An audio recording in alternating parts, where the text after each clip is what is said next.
Hello, Michiana. Welcome to the Michiana Wine Tour. I'm Gordy Young, and for the next 30 minutes, I'll introduce you to 4 of Michiana's finest wineries. You know, when you think about wines, places like Napa Valley in California, Argentina, or Italy come to mind. But thanks to Lake Michigan, the Michiana area is the perfect place to grow grapes that are used in the production of wine, mostly because of the moisture and the heat that come off of the lake. The Michiana area is home to 35 plus wineries, most with tasting rooms where you can enjoy the wines before purchasing them.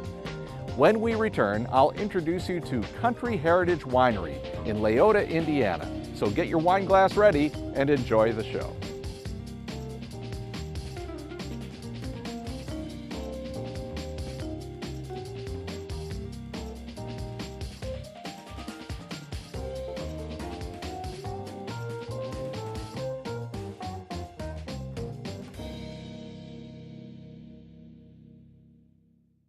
Welcome back. I'm here with Jeremy Luter, owner of Country Heritage Winery located in Leota, Indiana. Thanks for having us here today, Jeremy. Good to have you. So when exactly did the winery get started? The winery idea got started about 9 years ago. We actually was going to do it in '08, right when the economy started going the wrong way. And I had second thoughts, obviously. I assume a lot of other people did. And we actually had we went on and thinking about it, and I told my wife, not that I'm getting old yet, but I'm not getting any younger, and it takes years to recoup something like this, so we decided to move it on a little faster than what I would have hoped for. But we had a good year farming and other things, so we just decided to do it. And where did the inspiration come from in the very beginning to do this? The inspiration in the very beginning, like I said, we're fruit farmers, and I actually bought some honeybees to pollinate my blueberries. A friend of mine took him to California for almond pollination. So I tagged along in the wintertime. Being a farmer, I had spare time in the winter. So I spent a couple years out there in the winter times, 2-3 weeks at a time, and we visited a lot of wineries, a lot of cheese factories, and kind of got the bug from there, I think. And did you start as a home winery hobby, or? Yes. Actually, when we started the U-Pick operation, we weren't open on Sundays. So whatever fruit we had picked, me and a friend of mine would actually take it home and make extra wine with.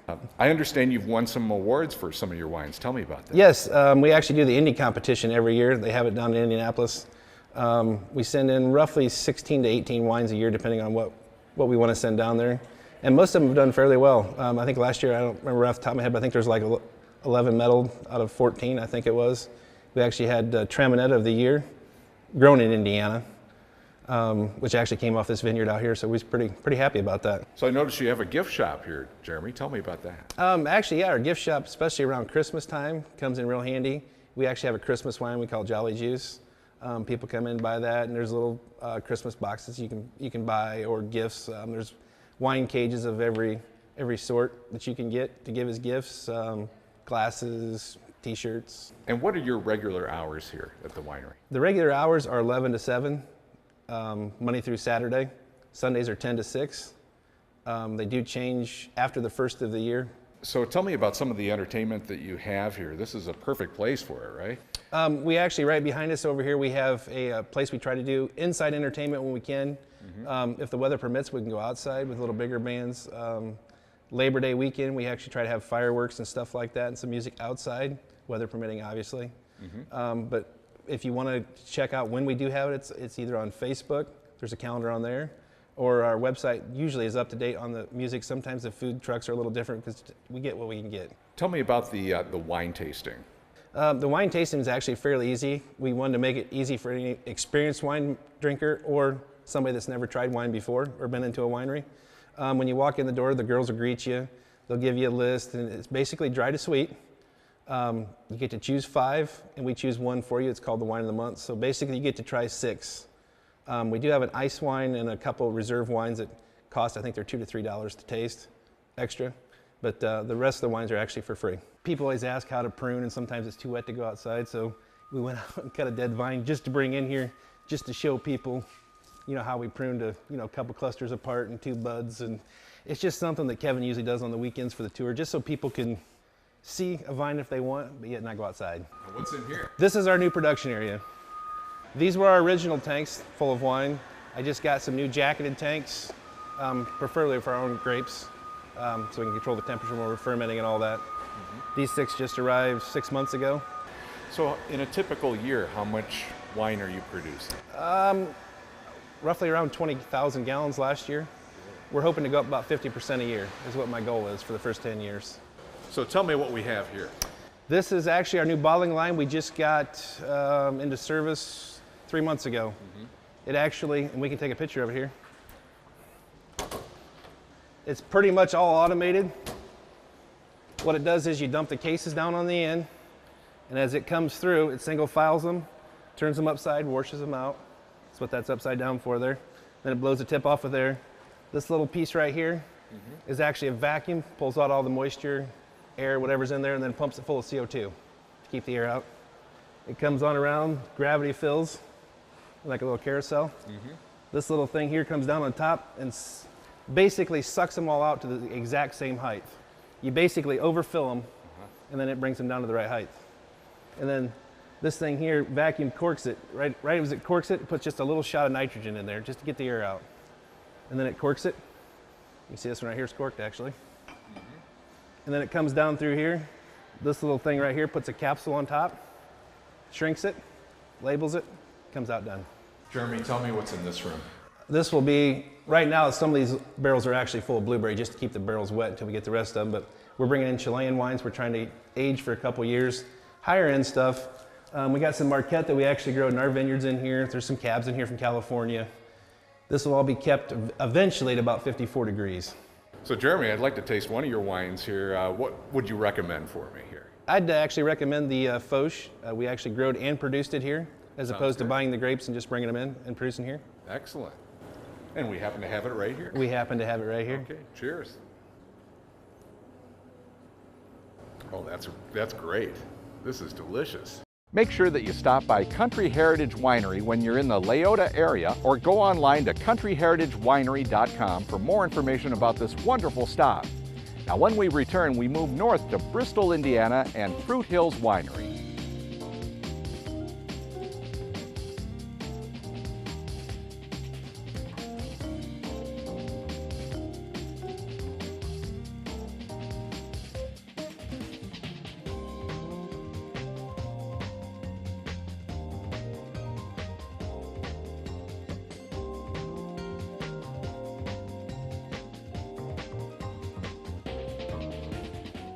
Welcome back. You know, summer is the perfect time to get out and enjoy the many wineries that we have in the Michiana area, like Fruit Hills Winery here in Bristol, Indiana. And I'm here with Dave and Michelle Muir, who will introduce us to the many great wines here at Fruit Hills Winery. Now, tell me a little bit about how you got into the business of making wines. Did you start out as a home Yeah, I just made it as a hobby, and with the different fruits that we had available here, I made wine out of this and that, and some of it better than others. But we've since we've gone bigger now, we have vastly improved our process, I believe, from the early days. So now I believe we're making a pretty good product. And what makes Michiana a good place to make wine? Well, you can make wine just about anywhere as long as you have a source for the fruit. And most of our fruit we get obtained from Southwest Lower Michigan. We have a couple guys up there they're very, very good growers. Unfortunately, this year the winter has created a lot of grief for them. But we also produce apples, so we produce our own apple wine. We have some cherries, but we also bring in some cherry juice to supplement that for our cherry wine.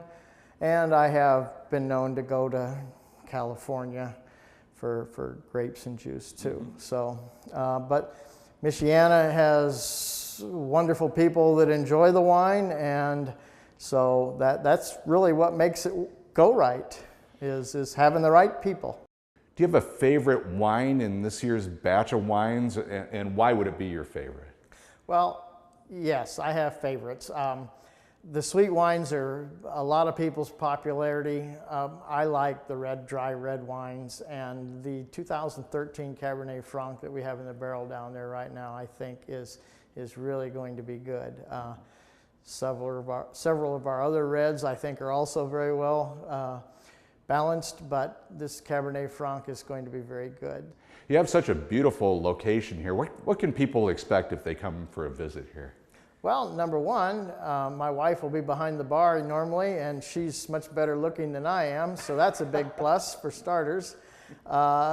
She's also very, very good at welcoming people and making them feel welcome, offering the tasting and explaining the wines.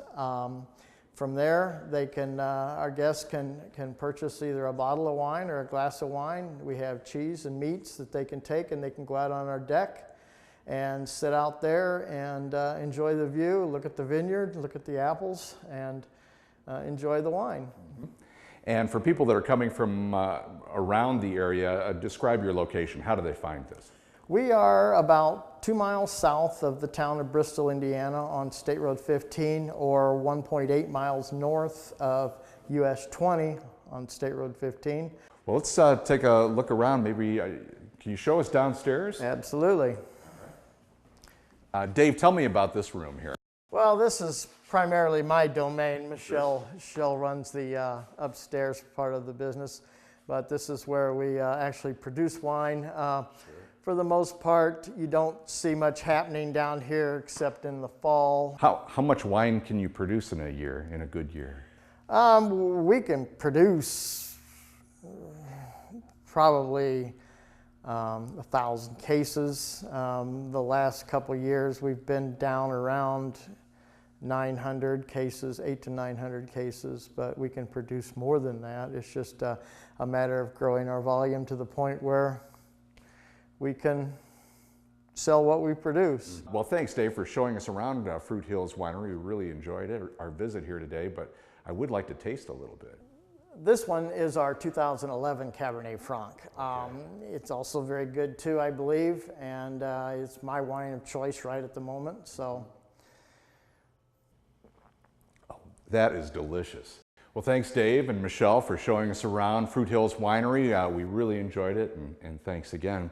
And if you'd like to find out more about Fruit Hills Farm, go to fruithillswinery.com for more information, or better yet, stop by next time you're here in Bristol. Well, when we return, we're going to move up into Michigan to Baroda and the Baroda Founders Wine Cellar. Stick around, more great wineries are just ahead.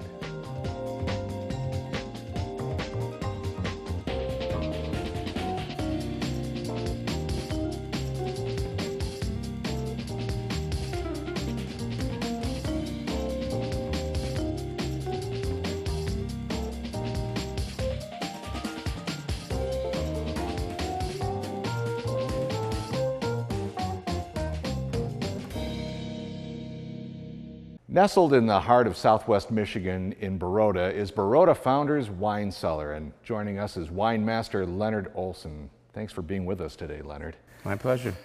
Leonard, I understand that you're credited with actually inventing demi-sec, is that right? I named that demi-sec means semi-dry. Yes, I did. Tell me about that. Well, when I started at Taberville in 1968, and we made our first wines in 1970, 71, and 72, I made nothing but dry French-style wines, which I had learned and grown up with while living in Chicago. Mm-hmm. And to learn my trade, if you don't know what's good by tasting it, you don't know how to make it, correct? So what I did was I belonged to 12 different wine groups in Chicago. Tasting 10 or 12 wines every other week with each group. I learned the taste of good European style wines, good French wines, Bordeaux's and Burgundies, especially in the Vouvray styles.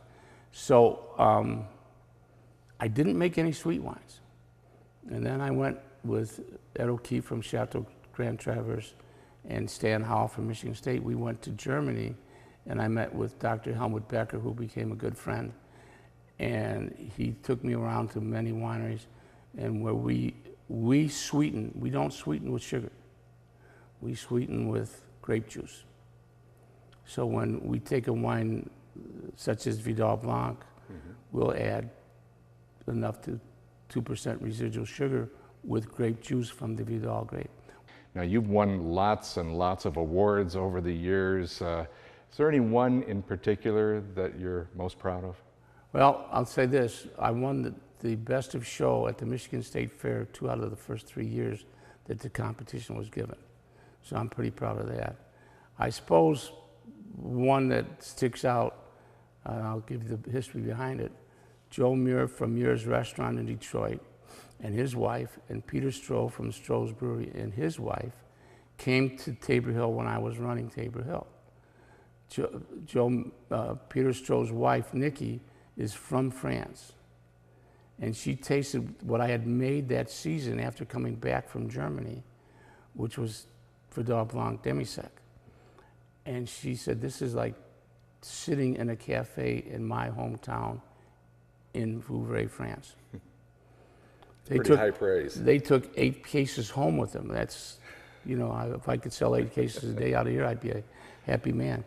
Anyway, she, 2 weeks later, we're sitting having lunch, and I said, wouldn't it be cool if Peter and Joe could get to Jerry Ford now that he's in the White House, and they would serve the wine in the White House? And the word house came out of my mouth. The phone rang, I picked it up, Tabor Hill, and the guy said, this is Nicholas Rouy, the chief of protocol for the White House. Yeah, and I'm the president. And Leonard, when can viewers taste your wine? When are you open here? We're open here from noon till 6, 5 days a week. Mm-hmm. It's Tuesday through Sunday. And on Fridays and Saturdays, we're open till 9. Leonard, tell me about, I heard you have a grape stomp coming up. Tell me what that's about. The Saturday after Labor Day, we have a traditional grape stomp. We have prizes for the most grape juice that was stomped, mm-hmm. and the best costumes. So we have 4 people to a team. Each person is in the barrel for 1 minute. And I'm going to tell you something, if you're stomping on grapes up and down for 1 minute, you're glad that's all it is. It's a lot of exercise. Right, and the contest winners win some wine. That's terrific. Imagine that. Just don't come as Lucy and Ethel. No, everybody does that. You've heard that, yeah. Seen that before, right? Right. Yeah. I took the name Founders, and I say it humbly because I've been recognized as the founder of the premium wine industry in Middle America. Mm-hmm. And I also tell people as soon as I say that and 50 cents gets you 1 phone call if you can find a phone booth. Now you're being very modest because in 1968 you brought some grapes over from Europe, didn't you? In 1968 we planted 27 varieties on 23 acres out in the hills, which is and started a new winery. So what do we have back here, Leonard? All right, we normally don't have a footstool up here, but we're topping these wines. Okay. We have barreled wines. You can see Cab Sav from 211, Cab Sav from 211, Cab Franc from 211. We're aging these in barrels, and we're getting ready to blend and bottle them. We have larger quantities of them in tanks. Mm-hmm. Actually, I've got a $1.2 million inventory once everything's in the bottle. So I really don't have a favorite. I will drink any one of my wines at any special occasion. Mm-hmm. But for example, our Cabernet Franc that we have up front, when you take a mouthful of that, your brain immediately says, I want to bite a medium rare ribeye. We have some everyday nice sipping on the back porch wines like Luce del Sole, which means light of the sun, which means sunshine. We have a Riesling. We have a very good, I'm very proud of my Chardonnay. The thing about this that's interesting is we have right here in southwestern Michigan as good a growing season as there is in the world. In the world, mm-hmm. Not just happen, and every great wine growing region shares one common characteristic, and that it's on the leeward side, the wind comes across a large body of water and tempers it. Mm-hmm. So this is really a special geographical area for making fine wines. We're within a couple 100-degree growing days of Bordeaux, France, and that's not too much different than Burgundy, France. And we have very similar climate to that of the Rheingau in Germany. So we have European conditions, European soils, that were caused by glacial movements with the Great Lakes and Lake Michigan. What's interesting is the industry is really growing. The wines are getting better, the winemakers are getting better, the wine growers are getting better. And back in 1968, I thought it was going to happen in 10 years, but it's taken a while. But we have 100 plus wineries in the community now, and over a $900 million industry. That's agritourism. I think it's wonderful. And you've seen it all from the beginning here. Well, Leonard, really, thank you very much for showing us around here. It's really been a pleasure, and it's great to meet you, and continued success with your winery. And if you'd like to get more information about Baroda Founders Wine Cellar here in Michigan, just go to founderswinecellar.com. Next, we stay in Michigan and head to 12 Corners Vineyards in Benton Harbor. Stay with us.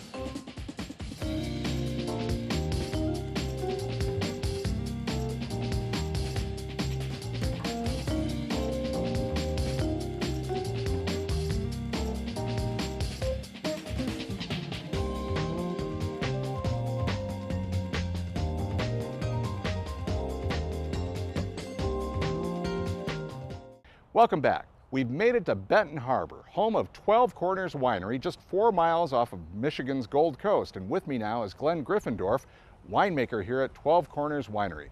Thanks for having us here today, Glenn. You're welcome, Gordy. Nice seeing you. Beautiful day here. First of all, tell me, why is this called 12 Corners Winery? Well, it goes back 100 years.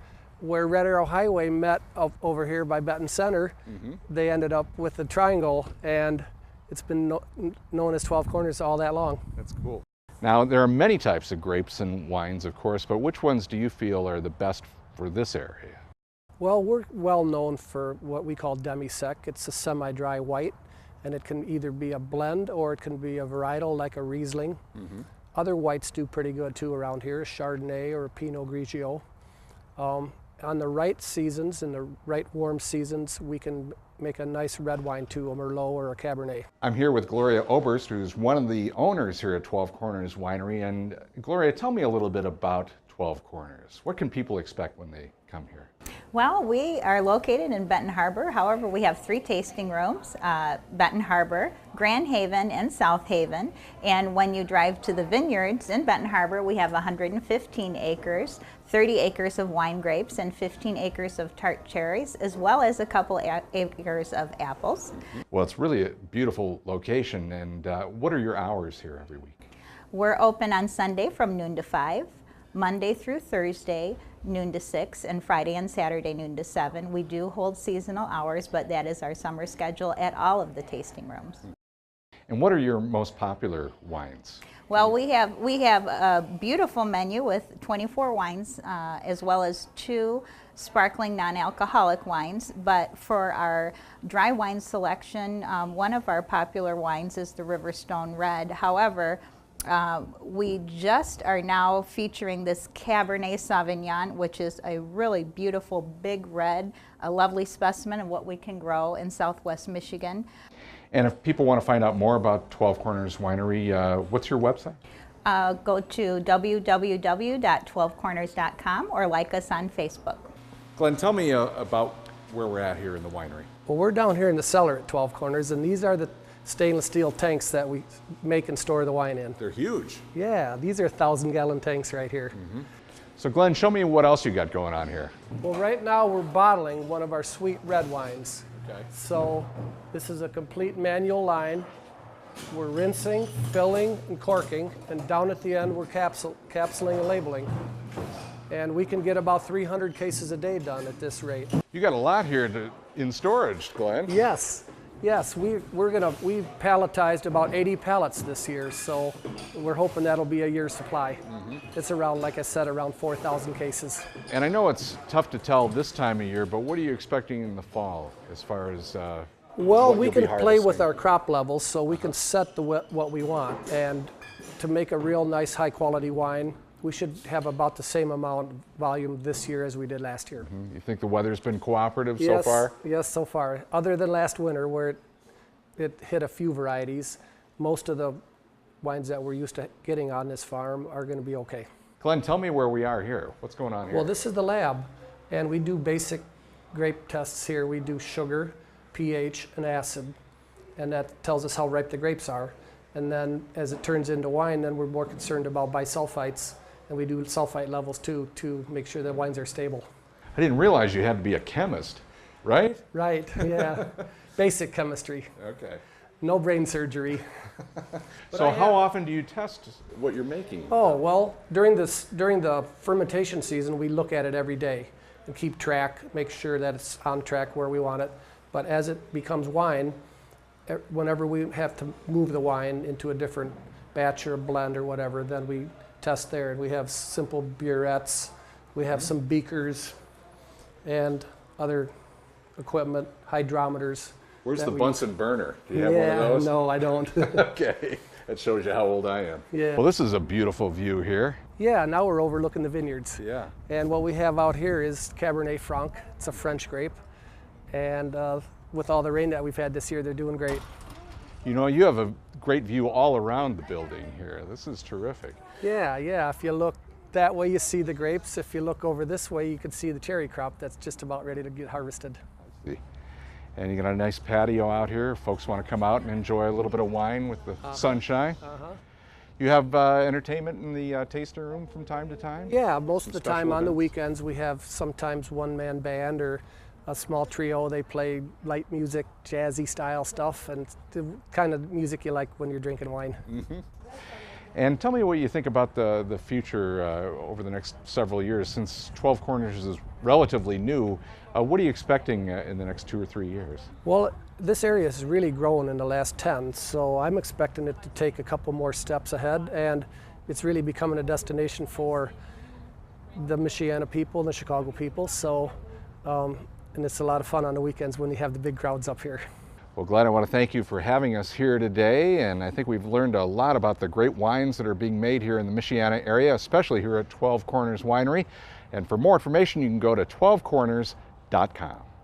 Well, that'll do it for the Michiana Wine Tour. Thanks so much for watching. Make sure you take some time to visit one of the 4 wineries that we featured in this program. And also make sure that you take advantage of all the great wineries that are in the Michiana area.